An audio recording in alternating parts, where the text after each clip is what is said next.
देवर भाग भाग कर मेरे सारे काम करता, मैं भी उसको खुश रखती।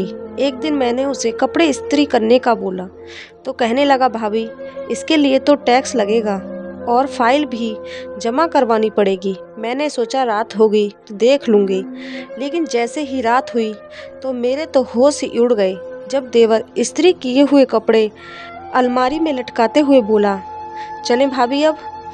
मैंने कहा, देवर जी ये कहाँ ले जा रहे हो, छोड़ो मुझे। मैं अपना बाजू छुड़ाते हुए चिल्ला रही थी, लेकिन उसने मेरी कोई बात न सुनी।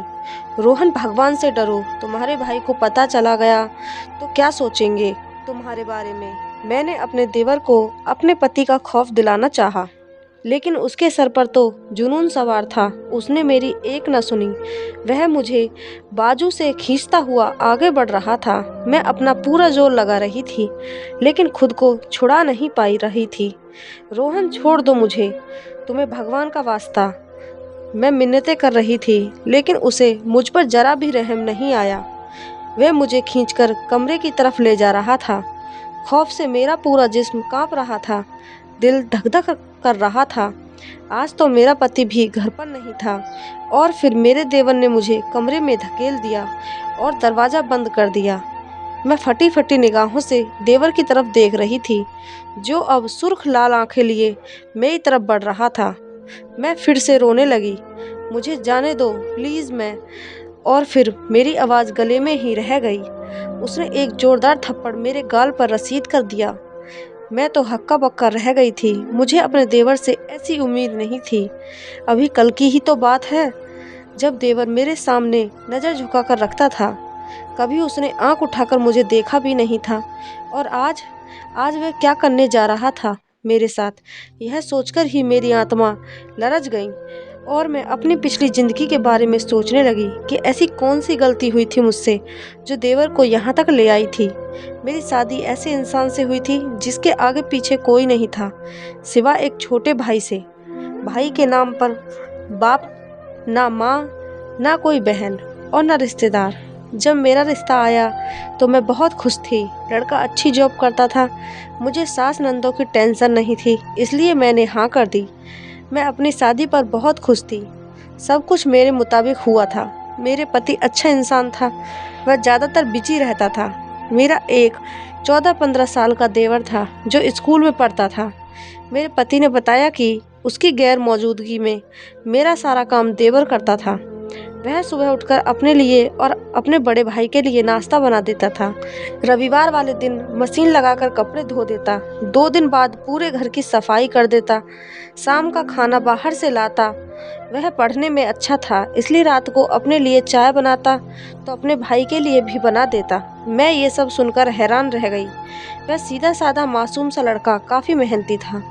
फिर मेरे पति ने मेरा हाथ थामते हुए कहा कि मेरा भाई बहुत छोटा था जब माँ बाप एक हादसे में हमें छोड़कर चले गए। अपना और अपने भाई का पेट पालने के लिए मैं काम करने लगा। मेरे भाई को कभी माँ बाप का प्यार नहीं मिला, वह ईश्वर की दया से पल गया है और अब मुझे संभाल रहा है। मैं बस पैसे कमाता हूँ, लेकिन घर कैसे चलाते हैं ये मेरे 14-15 साल के भाई को अच्छे से पता है। अब तुम आ गई हो ना, तो इसका ख्याल करना, इसे अपने छोटे भाई या बेटे जैसी मोहब्बत देना। मैंने ये सब बातें खामोशी से सुन ली और अपने पति से कहा कि तुम फिक्र ना करो, मैं सब संभाल लूँगी। लेकिन सच बात तो यह थी कि मुझे थोड़ा गुस्सा आया था कि मेरे पति अपने भाई की तारीफ ही किए जा रहे थे। खैर, अगले दिन मेरी आंख देर से खुली। देखा तो मेरे पति जा चुके थे। मैं बाहर आई तो देवर को किचन में चाय बनाते देखा। आजकल उसकी परीक्षा हो रही थी और वह खूब दिल लगाकर पढ़ता था। उसे देखकर मेरे दिमाग में एक ख्याल आया और मैंने फ़ौरन उस पर काम करना ज़रूरी समझा। रोहन, मैंने उसे प्यार से पुकारा। जी भाभी, उसने फ़ौरन प्यार से जवाब दिया। उसकी नज़रें झुकी हुई थीं। उसके चेहरे पर मुझे डर भी नहीं दिखाई दे रहा था। मैंने सुना है तुम नाश्ता बहुत अच्छा बनाते हो, मैं भी तुम्हारे हाथ का नाश्ता करना चाहती हूँ। मुझे कराओगे ना नाश्ता? मेरी बात सुनकर उसने हैरत से सर उठाकर मुझे देखा।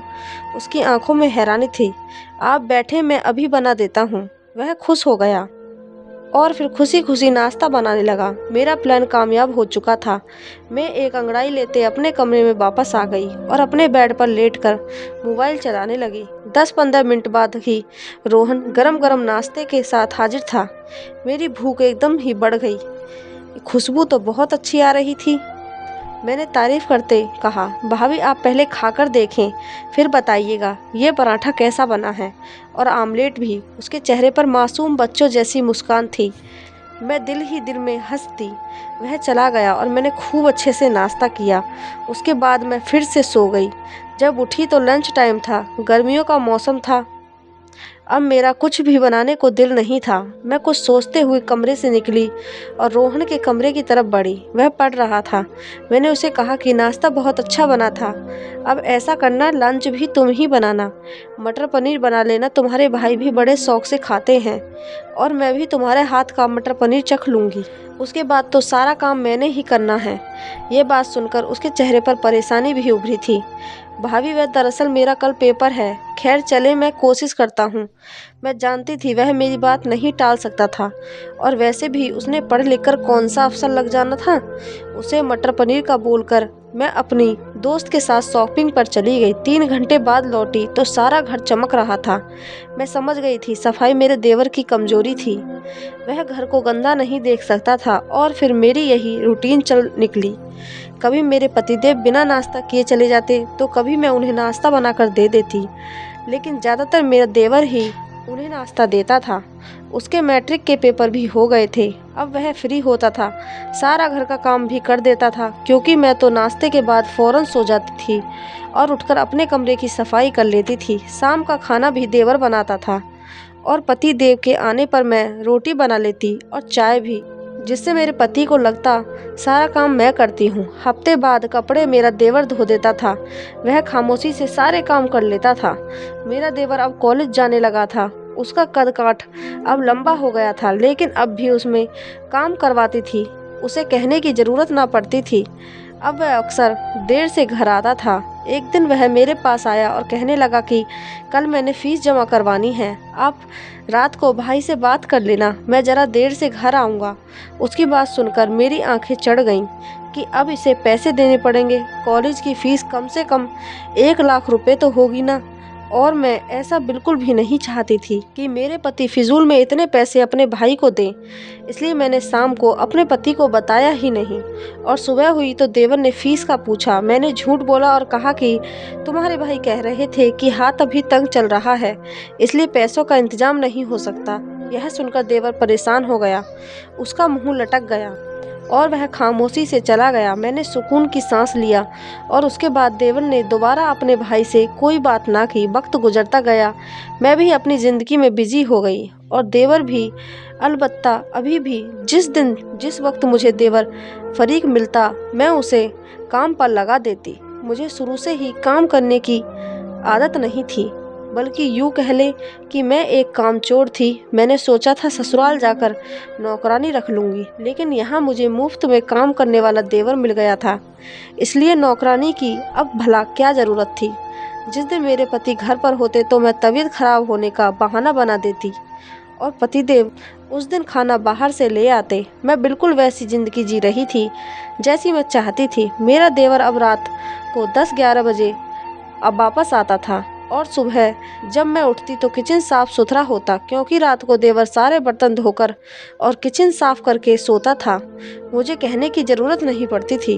एक दिन मेरे पति ने देवर से पूछ ही लिया कि तुम रात गए तक कहाँ रहते हो। उस पर देवर ने कहा कि मैं ट्यूशन पढ़ाता हूँ। देवर ने स्पॉट से अंदाज में जवाब दिया और चला गया। पहले तो मैं डर गई कि कहीं देवर फीस का जिक्र ना कर दे, क्योंकि देवर के नाम पर मैं अक्सर अपने पति से पैसे लेती थी। वक्त गुजरता गया, देवर बड़ा हो चुका था। वह किसी काम के सिलसिले में शहर से बाहर चला गया, और वह 2 महीने मैंने किस मुश्किल से गुजारे थे यह मैं ही जानती थी। मुझे पूरे घर का काम करना पड़ता था, जो मुझसे होता नहीं था। मेरे तो जैसे होश ठिकाने आ गए थे। देवर ने घर को जाने कैसे संभाल रखा था। हर चीज़ परफेक्ट होती थी। अब हर जगह बर्तन बिखरे रहते थे। वक्त यूं ही पर लगाकर उड़ गया। देवर लंबे समय के लिए घर से गायब हो गया। कभी कभार देवर से फोन पर बात हो जाती तो कहता, भाभी दोस्त के पास दिल्ली में रहता हूँ, पढ़ाई जैसे ही खत्म होगी वापस आ जाऊंगा। 5 साल बीत गए। पति कभी कभार उससे जाकर मिल आता था और फिर एक दिन देवर वापस आ गया। मैं पहली बार उसके घर आने पर खुश हुई थी। मैंने उसकी खूब आवभगत की, अच्छा खाना खिलाया और उसका हर तरह से ख्याल रखा। देवर भी बहुत खुश नजर आ रहा था। वह पहले से काफी निखर गया था। शाम हुई तो मैंने देखा देवर अपने कपड़े इस्त्री कर रहा था। मैंने उसे कहा कि मेरी तबीयत ठीक नहीं है, आज तुम अपने भाई के सभी कपड़े इस्त्री कर दो।